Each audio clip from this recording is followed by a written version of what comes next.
So why haven't they taken their massive investments and created more refineries? Why are they saying that? Because they're held up when you try to take $15 billion to build one and years and years and years just to get past all the environmental concerns. It doesn't take 30 years. These are already permitted.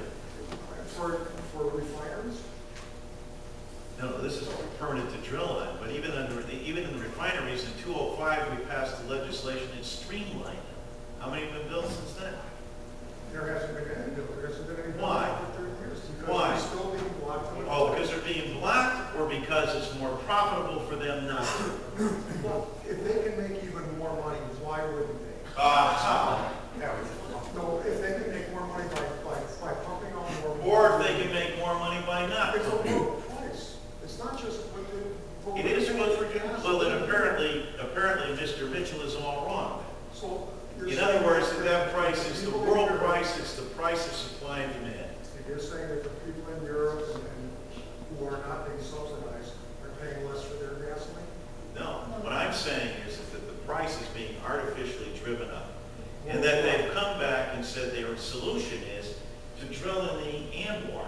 Worldwide, the price is They're- artificially driven up. The price is being driven up by speculators Worldwide. Yeah. worldwide.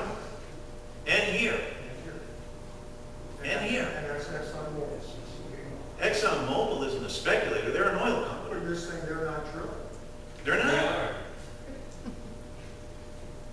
They aren't. Where are they drilling? They're not. They're drilling in areas where they say currently that they haven't got, the head of ExxonMobil said the laws of supply and demand, under testimony, under oath, said the laws of supply and demand are suspended. The former secretary of the CFTC said that speculation is rampant, and the Secretary General of OPEC denied this administration more oil because they said, who are you kidding? It's being driven up by speculators. The price is being artificially driven up. And that's great. I mean, look, if you have stock in the oil companies and you're making out fine, God bless you. That's terrific. I would say more But than our 50% of the people policies, who have stock in the oil companies. that may or may not be true. But does that make it right for the Social Security lady, the lady who's got to turn her check over? No, it doesn't make it right. I keep my heat at 63 during the day. They don't even get to turn it on half the time. A lot of people conserve. I'm talking about, listen, I think that it's terrific that the oil companies are doing so well. But I don't see why they should be allowed to gobble up all of the known reserves that exist, including for our own strategic protection, when they won't even drill in these areas here. We should make it more easier for them to make more profits because gas prices are going down, because we're being taken care of. And how about the taxpayer who is in essence taking from his pocket and putting it into the pocket of a shareholder? How is that fair?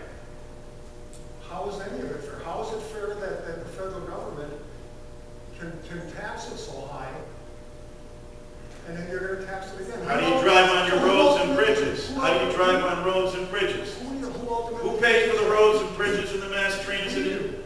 Right. That's where Well, where do they get that tax from?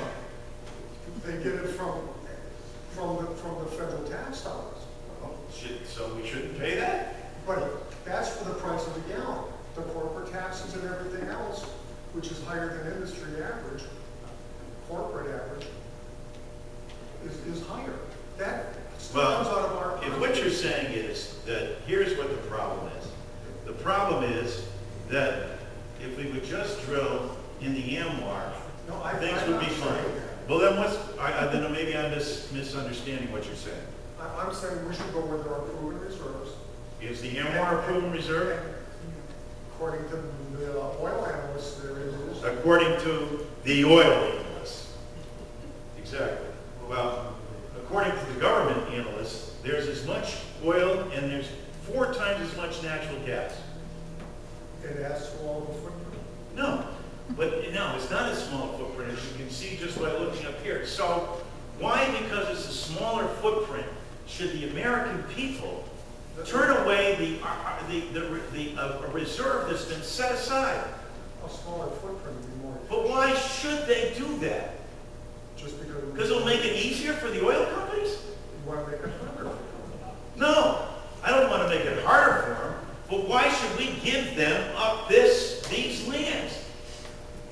when they can drill on the Outer Continental Shelf, they can drill there, but you're saying, what, And they should. they should be able to drill anywhere, is what you're saying. That's not what I'm saying. Well then, well, what are you saying? Here's a reserve that's protected by law. Where's the compromise that I mentioned earlier? Well, how is that a compromise?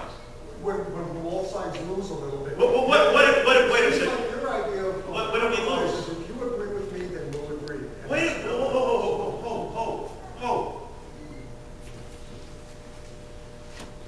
You can drill here, but you don't. But the compromise is, okay, you can't drill there, so, and you won't, but you want to drill there. So that's a compromise. Because they want to drill also off California and Florida as well. They want to drill off of California and Florida. That they want to drill there as well. Off the coast. I'm sure that they would like to have every single I'm sure reserve you would too. controlled. And I'd rather see that And look, money if you than own oil China. stock, it's in your interest to do that. God bless you. But there's a greater responsibility here. I would much rather see ExxonMobil drilling off of Florida than China. I think they would do it very,